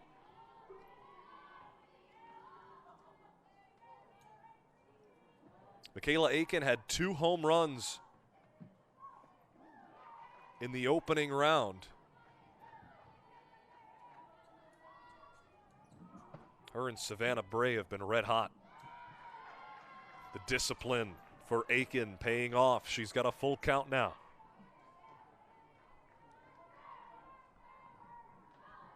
In the 7th inning, you can feel the tensity here at R.G. Jones Field in the USA Softball Complex.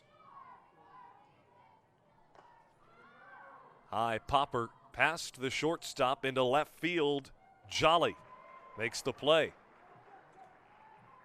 Keep it locked for the celly from Jolly. Check this out. She'll toss it right back. And there it is. Boom.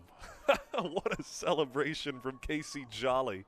Every time she's made a play, really sending the vibes right back to the infield and towards her freshman pitcher, Jordyn Ball, who currently has allowed just 1 hit. Another one, pop towards left. Jolly. Deja vu.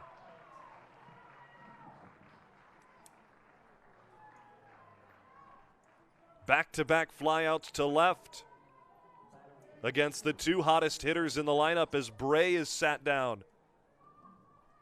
Could change it up, little double dab at the end of that one.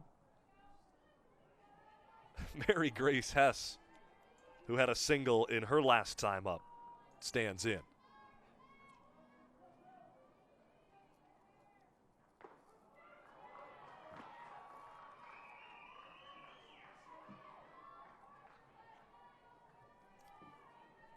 Six times today, Baker has flown out to Casey Jolly in left field.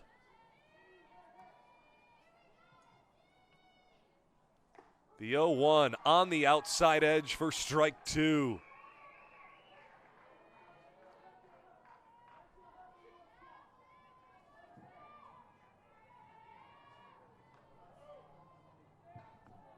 Jordyn Ball, 9 strikeouts so far today. The freshman. Can't get her on that pitch. Hess just able to stay with it, catch up to it, and stay alive with an 0-2 count. 2 down in the top of the 7th.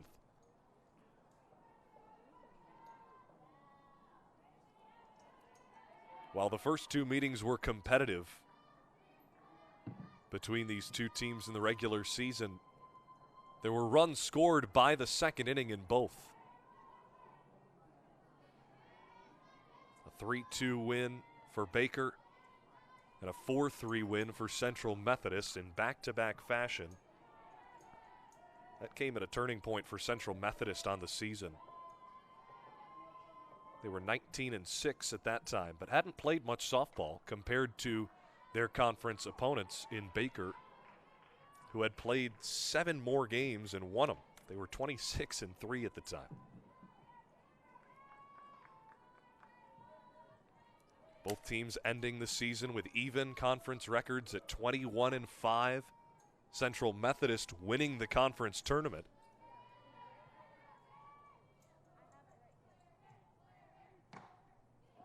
Another foul ball for Mary Grace Hess.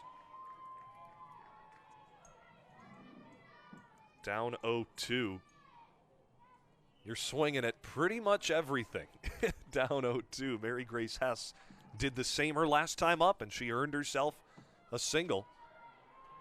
The lone single on Jordyn Ball today. The lone hit on Jordyn Ball today. 2 outs, top of the 7th. No score. The 0-2 from Ball. Swung on and missed. 10 strikeouts for the freshman Jordyn Ball.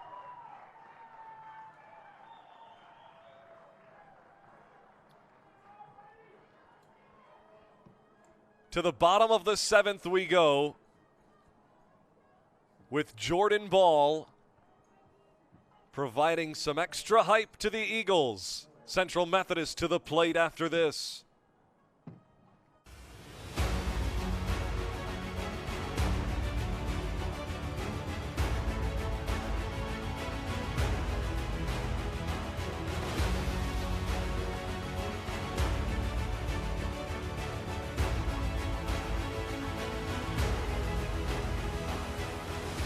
We are champions of character.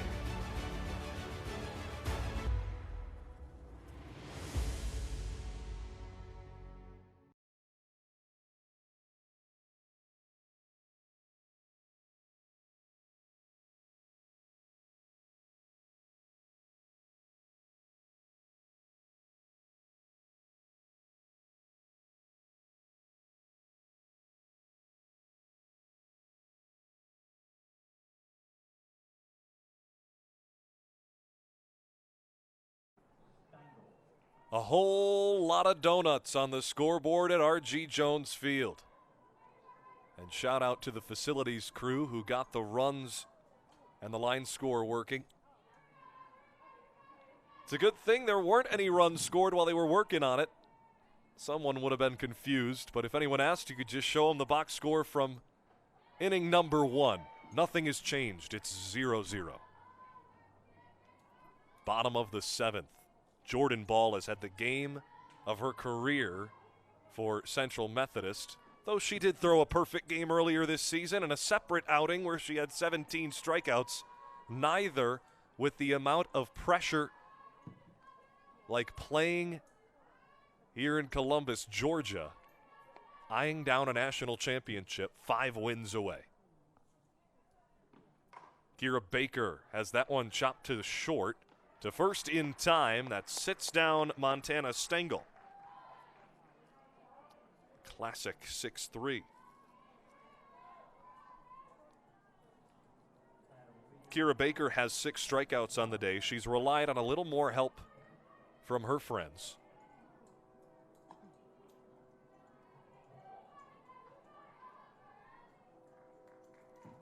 Casey Jolly. The train horns ringing out in the background in Columbus, Georgia. Jolly takes ball 1.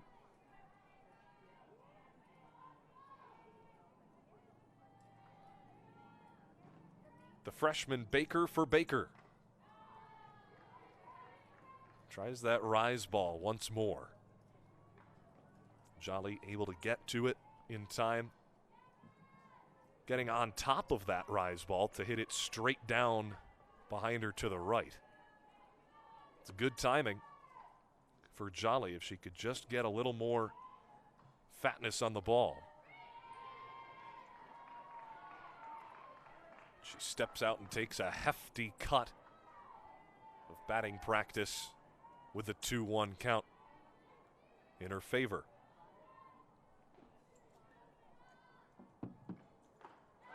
Swing and a miss. Count evened up at 2 apiece.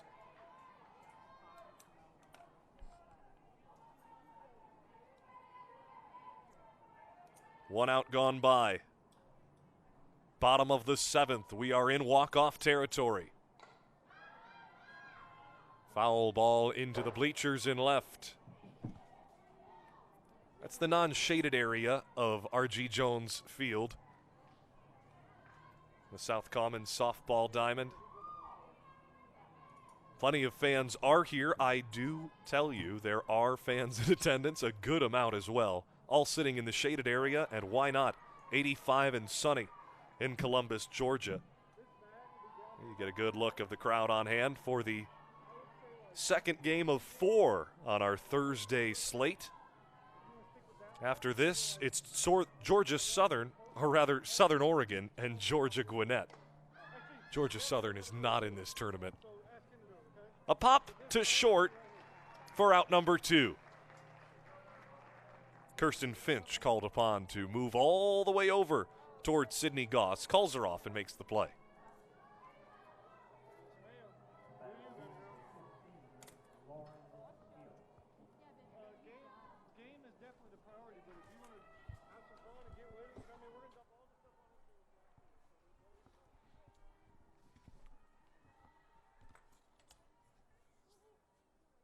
Lauren Hill.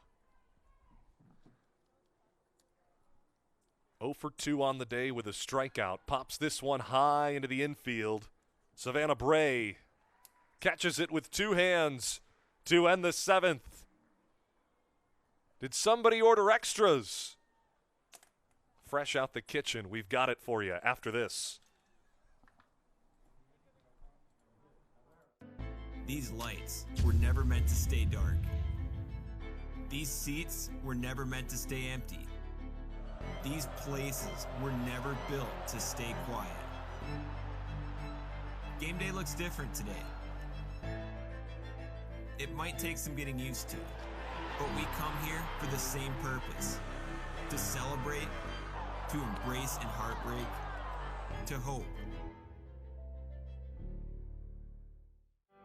At Spring Arbor University, we develop world changers focused on shining the light of Jesus Christ into the world. They are engineers, nurses, business professionals, teachers, athletes, musicians, social workers, and other industry leaders, bringing excellence to their work for the glory of God.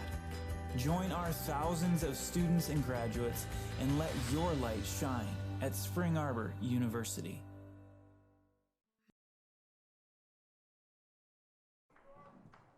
Morgan Loggins to lead things off in the eighth. The catcher for Baker.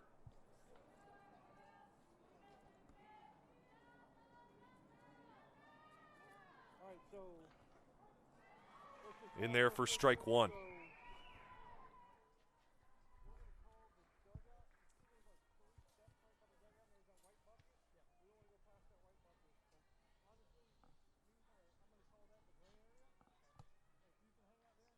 Loggins just behind that. Gets a piece. Now 0-2. The winner of this game gets to play the number 1 seeded Oregon Tech Owls tomorrow at 4 p.m. in the winner's bracket. Here's the 0-2 from Ball. Just below the knees. Mo wanted to have a conversation with her coach.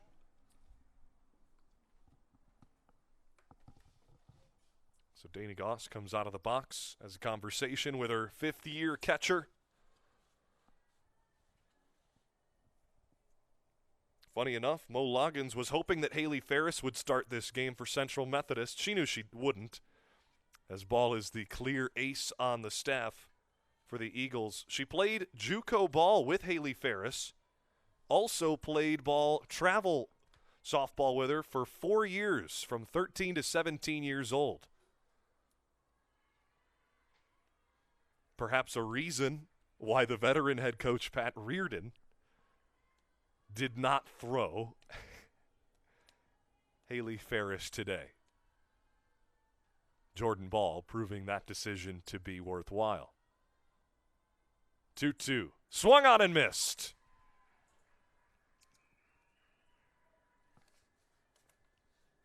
$11 strikeouts.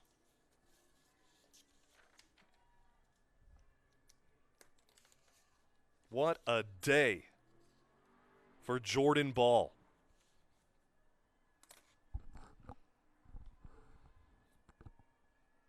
If you had to choose a player for each team before this game to put on a poster to draw a crowd to this event, you would have chosen Kira Baker for Baker. But in my mind, you weren't choosing Jordyn Ball before this performance as your headliner.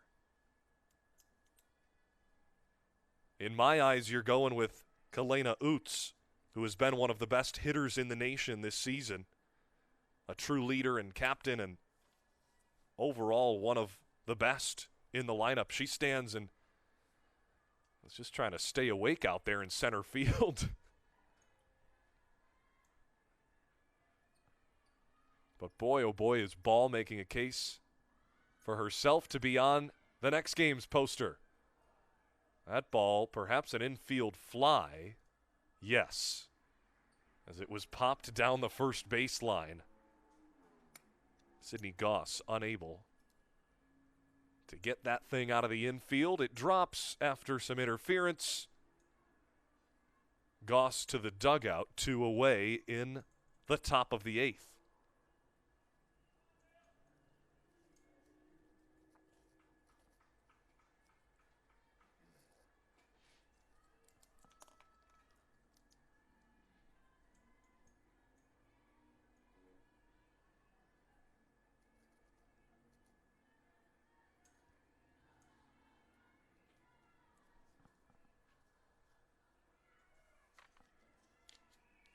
The slap attempt for Bailey Schumann goes for naught. She pulled back there. Though it does go for a strike against her. This might be the best Jersey matchup we see all tournament from 2 Heart of America Conference competitors. Count evens at 1 apiece.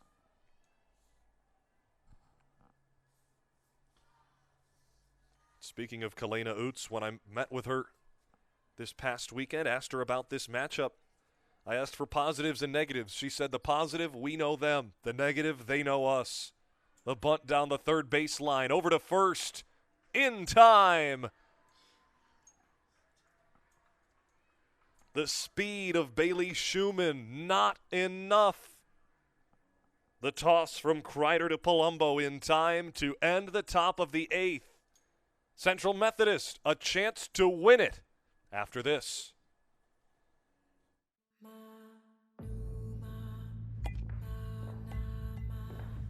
Excellence knows it's not going to be perfect. It's about putting courage first. Taking risks. Trusting my athleticism. Canceling out the negativity. Because preparation equals confidence. And confidence is born from courage. What's your mantra?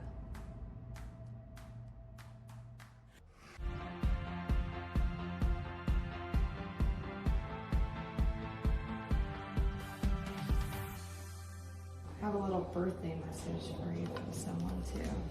I heard you really love basketball. You're a good shooter and a good dribbler. Happy birthday, MJ, and I hope you enjoy your day. Thank you. You're welcome.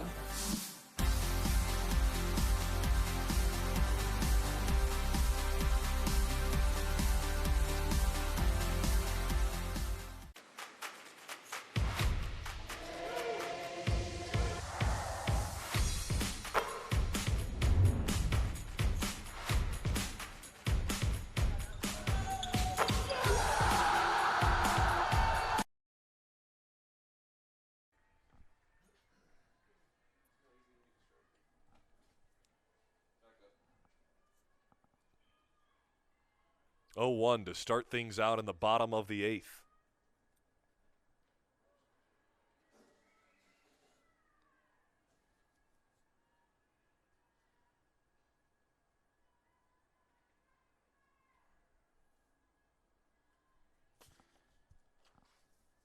Central Methodist having left a runner on base in each of the last 5 innings, except for the last inning in the 7th. Innings 2 through 6. Left 1 stranded. It was 3 up, 3 down last time out for the Bats of the Eagles. Caitlin Kaiser. She could have been like Barry Bonds and just stood in the box, not swung, and got on base both times today. Hit by a pitch in the 3rd, walked in the 5th. Swings at that one, a liner right into the glove of Sydney Goss. There's a girl who's seen a lot of softball in her lifetime. A reason her head coach called her the best fielder on the team at third base. You can't teach it any better than that. Bent down, ready for the grounder, and the quick pop-up to catch the line drive. Sydney Goss retires the first out in the bottom of the 8th. Kira Baker didn't like the sign there, was a bit confused on what was going on, perhaps. Maybe something in her eyes. Morgan Loggins gives the thumbs up. Kalena Oots, top of the lineup.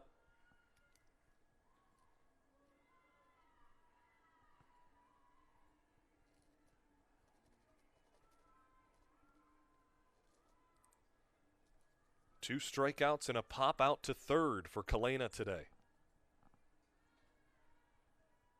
Here's the 1-0 from Kira Baker. With the infield creeping in. First baseman Emma Ansira is halfway down the first base line when the pitch is released. Kalena Oots leading the team, entering today with a .391 batting average.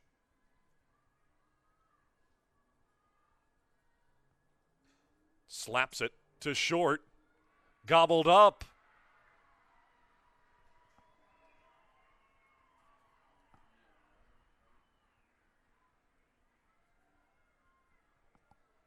Kirsten Finch hasn't been tested like that all day. The grounder right to her goes as an error, the first on either team.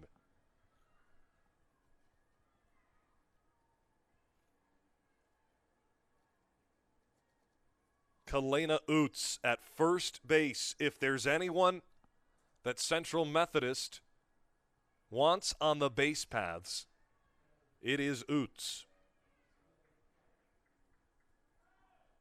24 stolen bases this season. The next highest on the team has 6. She has been caught stealing just once all year. The winning run on base for Central Methodist with 1 out to go in the bottom of the 8th. Kira Baker delivers ball 1.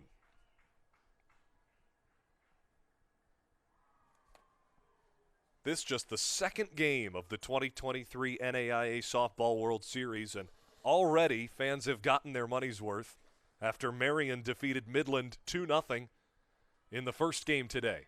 A high popper.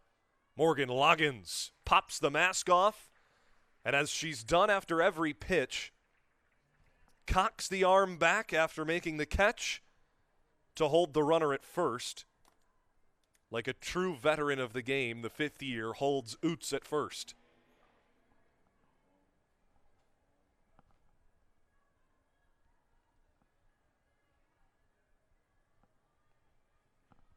Two outs now. Madison White, 2 hits today. The most of anyone on either side. Stands in and watches ball 1 outside.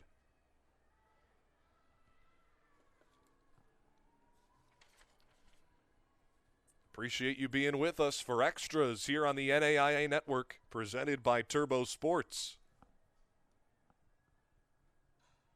A high fly ball to left center field. Central Methodist walks it off. Madison White, the winner.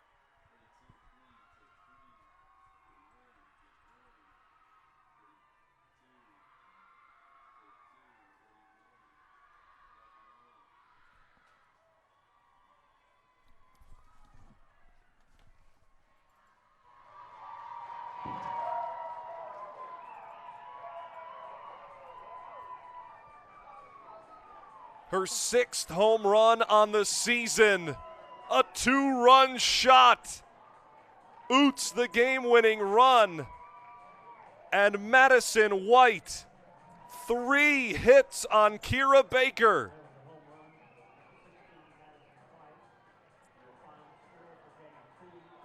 The Eagles are in flight to round 2.